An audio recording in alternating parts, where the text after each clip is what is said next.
बिहार, जहां टैलेंट की कभी कमी नहीं रही, बस मौके की जरूरत थी। और आज हम आपको ऐसे ही एक मौके की कहानी दिखाने आए हैं, संदीप यूनिवर्सिटी सजौल से। संदीप यूनिवर्सिटी बिहार की पहली प्राइवेट यूनिवर्सिटी और साथ ही पहली नैक एक्रेडिटेड यूनिवर्सिटी है। यहाँ आधुनिक शिक्षा के साथ सामाजिक और आर्थिक बदलाव के लिए भी एक नई लहर चल रही है।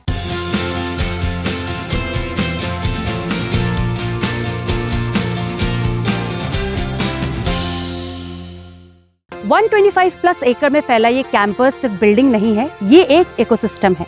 Engineering, management, law, agriculture, pharmacy, यहाँ पढ़ाई के साथ साथ लाइफ स्किल्स, एक्सपोजर और कॉन्फिडेंस भी बिल्ड किया जाता है।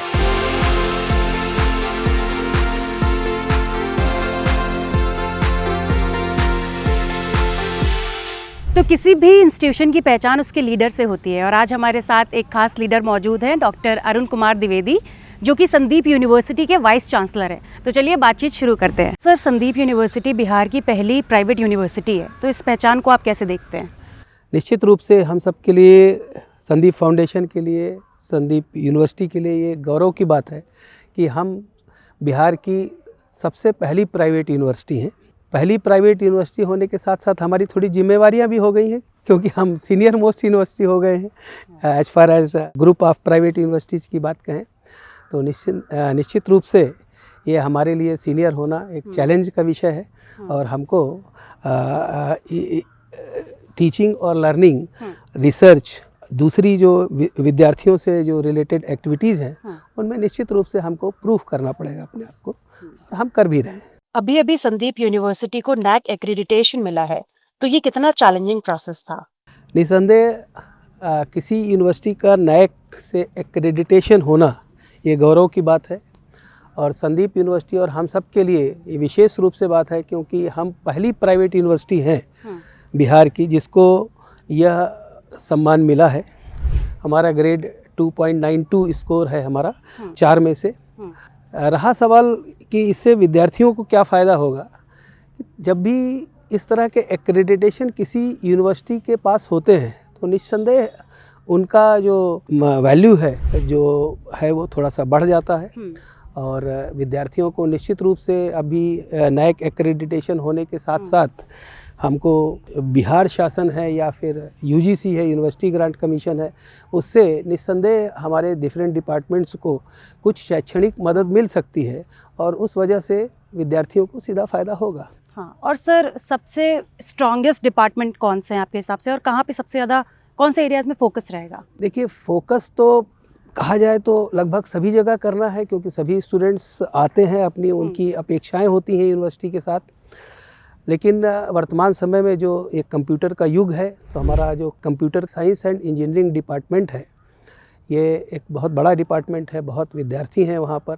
दूसरा जो डिपार्टमेंट हमारे पास, department I should say school, जो दूसरा बड़ा स्कूल है हमारे पास वो है स्कूल ऑफ एग्रीकल्चरल साइंसेज, जहाँ पर हम बीएससी, और अगले साल से हमारा जो प्लान है उसमें मास्टर्स प्रोग्राम और पीएचडी प्रोग्राम भी शुरू करने का है। फिर school of commerce and management studies है, जिसमें एमबीए, बीबीए ये प्रोग्राम्स रन हो रहे हैं, और वहाँ पर भी पीएचडी का प्रोग्राम रन हो रहा है।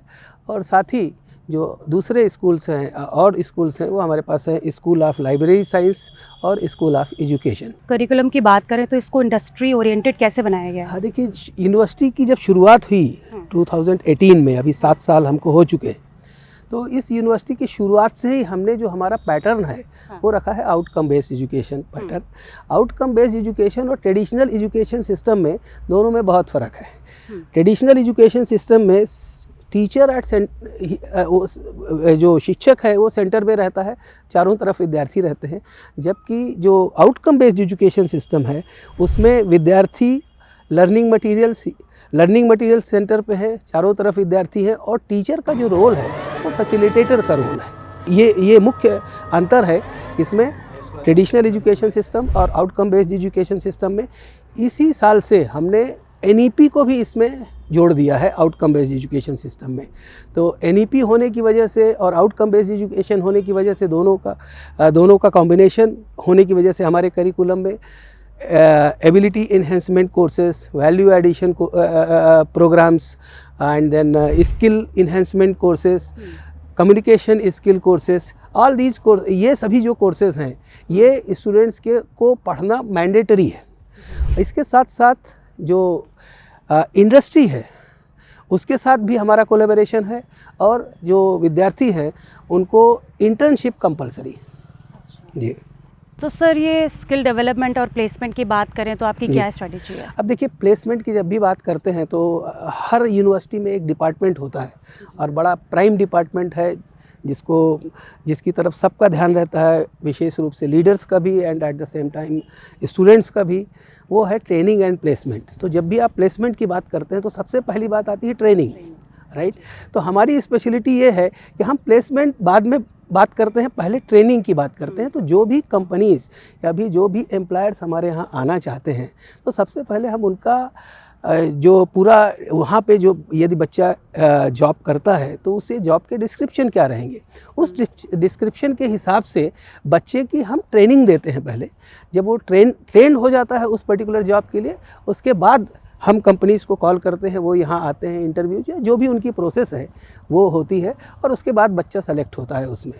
तो प्लेसमेंट रिकॉर्ड हमारा अच्छा है, लेकिन हम सिर्फ प्लेसमेंट की बात नहीं करते या प्लेसमेंट असिस्टेंस की बात नहीं करते, हम सबसे पहले बात करते हैं ट्रेनिंग की। तभी इतने सारे प्लेसमेंट्स भी होते हैं, एंड आई होप फ्यूचर में भी ऐसे होते रहेंगे। Thank you so much sir. Thank you.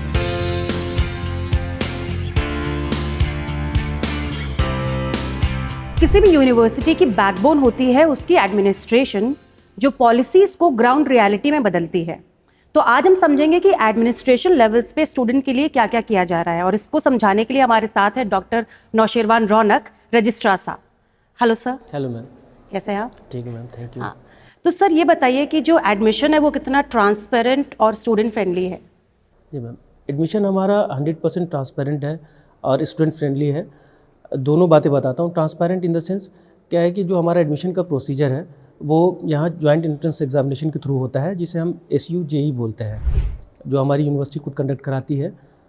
7 schools हैं हमारे, अराउंड 30 प्रोग्राम्स हैं, सारे प्रोग्राम्स के लिए ट्रांसपेरेंसी। प्लस हमारा जो एप्लीकेशन प्रोसेस है वो हमारे ERP या हमारे वेबसाइट के थ्रू होता है। वहाँ आप अप्लाई करेंगे या ऑफिस में भी आके अप्लाई कर सकते हैं, सेम प्रोसीजर है। यहाँ पे ऑफिस में हेल्प करा देते हैं, एंट्रेंस एग्जामिनेशन कंडक्ट कराते हैं, फिर उसका रिजल्ट आता है, उसके बेसिस पे हम मेरिट बेसिस पे हम एडमिशन लेते हैं। क्योंकि हमारा जो एरिया है ये सराउंडेड बाय रूरल सेटअप, तो जो बच्चे नहीं कर पाते हैं अप्लाई, ऑनलाइन नहीं कर पाते हैं या उनको कंप्यूटर्स पे प्रॉब्लम आती है, तो या तो वो कैंपस आ जाते हैं, कैंपस आकर वो यहाँ पे हेल्प ले लेते हैं, अप्लाई करवा लेते हैं, या उसके लिए हमने सपोर्ट दे रखा है। हमारा इन्फॉर्मेशन सेंटर्स है कई डिस्ट्रिक्ट्स में, जैसे दरभंगा में है, मधुबनी में है, और भी कई डिस्ट्रिक्ट्स में है बिहार के।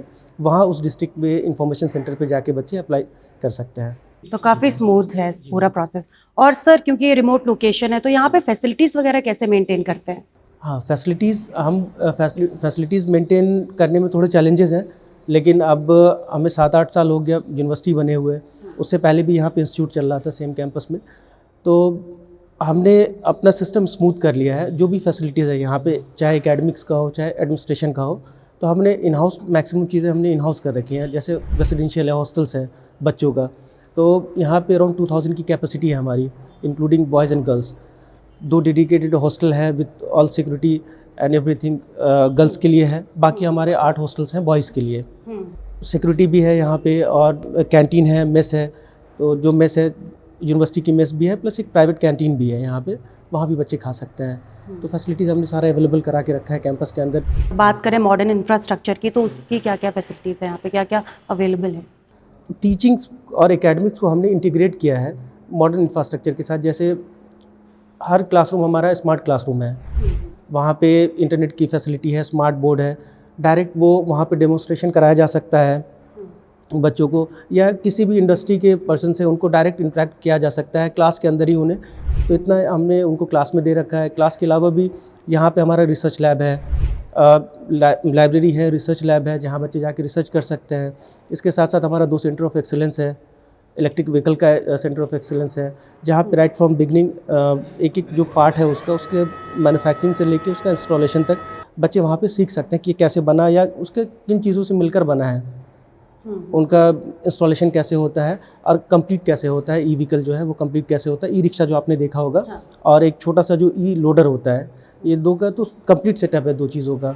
तो वहाँ से बच्चे देख सकते हैं, सीख सकते हैं। प्लस दूसरा हमारा अल्ट्राटेक सीमेंट के साथ है, सेंटर ऑफ एक्सीलेंस, जहाँ पे जो बिल्डिंग मटेरियल्स होता है जैसे सीमेंट है या जो कंक्रीट है उसके बारे में बच्चों को बताया जाता है, या वहाँ पे वो जो अल्ट्राटेक के ट्रेनर्स हैं वो आते हैं, उनको प्रैक्टिकल डेमोस्ट्रेशन देते हैं कि इनका क्या स्ट्रेंथ है, कैसे इनका स्ट्रेंथ बढ़ाया जाता है, कैसे इनको बनाया जाता है। तो ये हमारा है यहाँ पे। सिक्योरिटी और मेडिकल सपोर्ट की क्या व्यवस्था है यहाँ पे? जी मैम, हमारा कैंपस 100% सिक्योर है।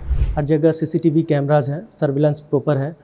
उसके साथ साथ क्या है, सिक्योरिटी पर्सनल्स भी हैं, और जितने भी हमारे एंट्री और एग्जिट पॉइंट्स हैं वहाँ पे हैं सिक्योरिटी चेक है। प्लस जितने भी इंपॉर्टेंट लोकेशंस जैसे एडमिनिस्ट्रेटिव ब्लॉक है, हॉस्टल्स है या एकेडमिक ब्लॉक है, वहाँ पे डेडिकेटेड सिक्योरिटी स्टाफ भी है, सिक्योरिटी पर्सनल भी है।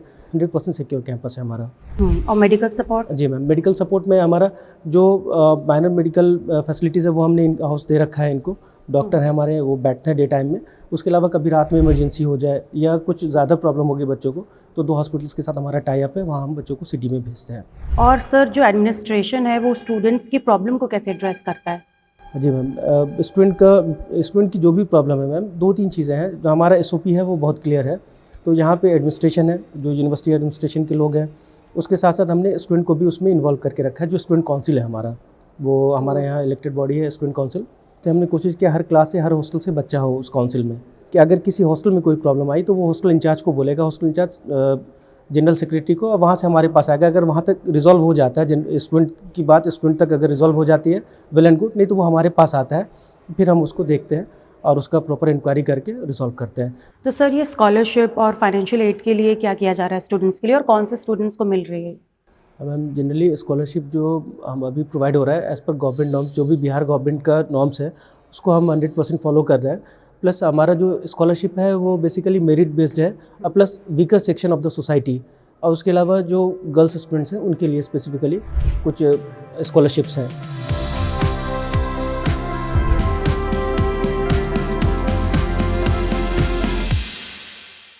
क्योंकि किसी भी यूनिवर्सिटी की असली तस्वीर वही दिखाते हैं जो यहाँ रहते हैं, पढ़ते हैं और सपने देखते हैं। तो चलिए सुनते हैं उन स्टूडेंट्स की आवाज़ जिनके लिए ये यूनिवर्सिटी एक टर्निंग पॉइंट साबित हुई है। तो आपने संदीप यूनिवर्सिटी क्यों चूज़ की? मैंने संदीप यूनिवर्सिटी इसलिए चूज़ की क्योंकि यहाँ की एजुकेशन क्वालिटी काफ़ी अच्छी है, और यहाँ की जो फैकल्टीज़ है वो बहुत ही ज़्यादा सपोर्टिव है, और मेन थिंग यहाँ का जो इन्वायरमेंट है कैंपस का बहुत सेफ़ है, स्पेशली फॉर गर्ल्स। बहुत ही सेफ़ फील करते हैं यहाँ पे गर्ल्स, इसलिए। और यहाँ पे हमारे एजुकेशन के साथ साथ हमारी स्किल पे भी बहुत ध्यान दिया जाता है। और गर्ल्स एजुकेशन के लिए क्या बेटर है, क्या अलग है संदीप यूनिवर्सिटी में? गर्ल्स के लिए कैंपस जो है वो काफ़ी सेफ़ है, और हमारे लिए गर्ल्स फैकल्टी को असाइन किया गया है, जैसे ऋतु मैम और मौनी मैम, जो कि हाँ जिनसे हम अपना पर्सनल प्रॉब्लम जो भी है वो शेयर कर सकते हैं। हम लोग को किसी तरह का यहाँ प्रॉब्लम नहीं होता है, और बहुत कॉन्फिडेंट के साथ हम लोग यहाँ फोकस कर पाते हैं अपने स्टडीज़ पे, क्योंकि यहाँ की जो सिक्योरिटी वगैरह है काफ़ी अच्छी है। इस वजह से ये जो आपकी यूनिवर्सिटी है ये रिमोट एरिया में है, तो आपको कितना एक्सपोजर मिल पाता है आपको प्रॉपर्ली? यहाँ पे फुल एक्सपोजर मिल जाता है, क्योंकि यहाँ पे हर एक इस चीज़ जो आउट एरिया में वहाँ इस चीज़ पे भी यहाँ पे फोकस किया जाता है, कि जो शहर टाउन एरिया में होता है उस सब पे फोकस किया जाता है। यहाँ पे जैसे कि यहाँ पे जो भी काम होता है वो स्टूडेंट के द्वारा ही किया जाता है, ज़्यादा टीचर वीचर का इन्वॉल्वमेंट नहीं होता है। जैसे कि संदीप महोत्सव होने वाला है, इसमें स्टूडेंट ही मैनेजमेंट करेंगे कि क्या वो क्या करते हैं क्या नहीं। और यहाँ पे स्पोर्ट क्लब होंगे तो उसमें भी स्टूडेंट ही ऑर्गेनाइज करवाते हैं, स्पोर्ट कैसे क्या है, कोई मैनेजमेंट का हुआ, सेमिनार ऑर्गेनाइज हुआ, सब कुछ वहाँ पे स्टूडेंट ही करवाते हैं।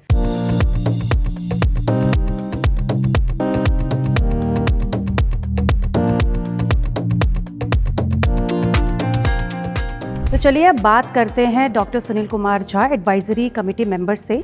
तो सर गर्ल्स एजुकेशन को लेके संदीप यूनिवर्सिटी किस तरीके के सोशल और इकोनॉमिक चेंजेस ला रही है?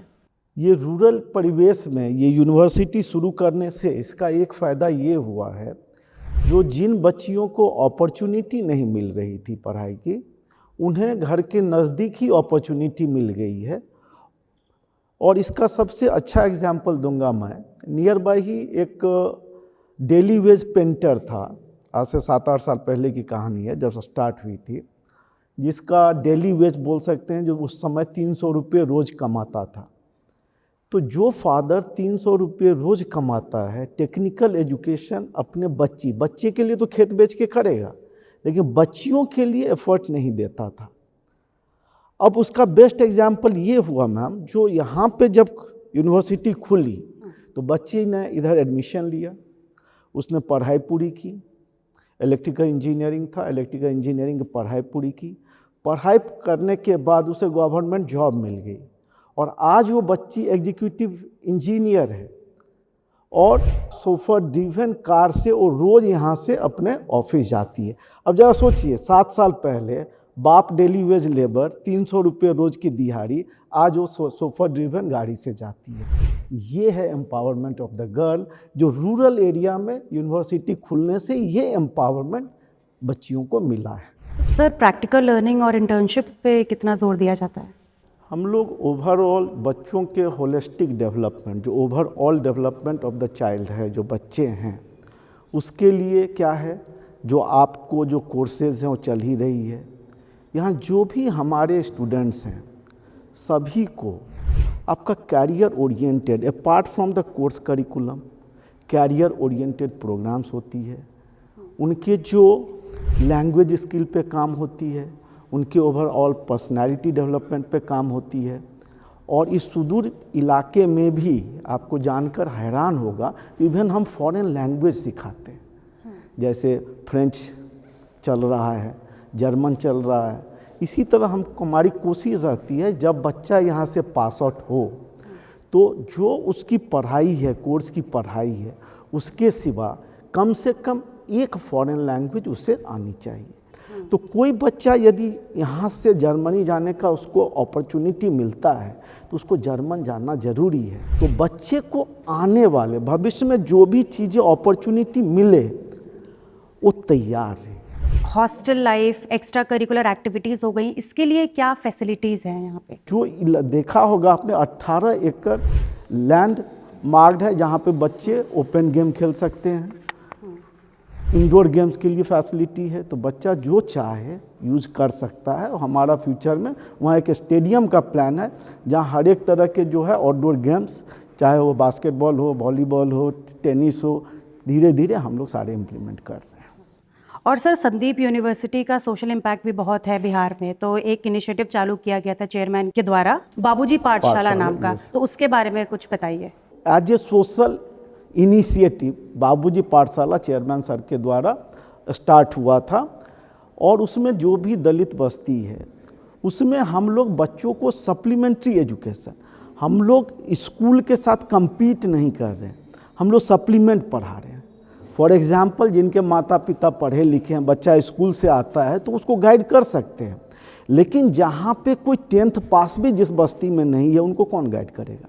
इसके लिए सुबह और शाम हम दलित बस्ती में बाबूजी पाठशाला चलाते हैं, जहाँ पे यहाँ के प्रोफेसर जाते हैं, वहाँ के जो बच्चे हैं उनको जो है कंप्यूटर की ट्रेनिंग के लिए हम अंदर बुलाते हैं, उनको बताते हैं।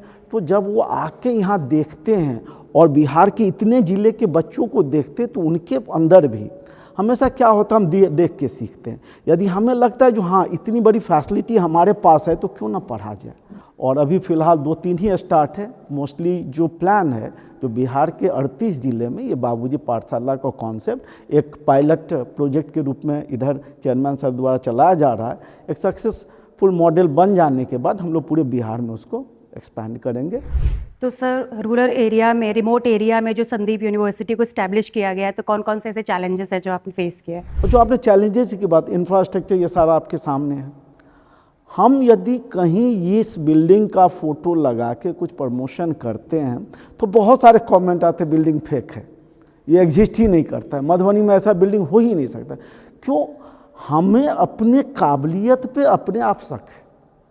हम इतना कॉन्फिडेंट नहीं है जो इतने इंटीरियर में भी इतना इंफ्रास्ट्रक्चर क्रिएट किया जा सकता। जैसे आप देखिए, इस यहाँ देख रहे हैं, ये जो डोम देख रहे हैं आप, ये नालंदा से प्रेरणा लिया हुआ है। जब इस बिल्डिंग का स्ट्रक्चर, पहली बिल्डिंग है इस कैंपस की, और डोम जो प्रेरणा है वो चाणक्य से आता है। अब देख रहे हो ये पिलर, देखो इस तरह रस्सी जैसा पिलर आपको नहीं दिखेगा कहीं पे, बाहर नहीं देखोगी। यहीं बाजू में ही राजनगर है, राजनगर पैलेस पुराना था, लेकिन उसमें देखेंगे जो पिलर जो थे ऐसे ही रस्सी टाइप के थे। तो वो इंस्पिरेशन लोकल आर्किटेक्ट की इंस्पिरेशन वहाँ से ले गई है। कंस्ट्रक्शन क्वालिटी भी आप देखोगे, शहरों में जो कंस्ट्रक्शन देख रहे हो उससे थोड़ा भी कम नहीं है, क्योंकि बहुत सारे कंस्ट्रक्शन साइट आपने देखे होंगे। फॉर टेकिंग डिसीजन, एक बार आओ, हमारा इंफ्रास्ट्रक्चर देखो, हमारी फैसिलिटी देखो, हमारा लैब देखो, and then decide whether you want to go outside Bihar या बिहार में रह के पढ़ाई करना चाहते हो।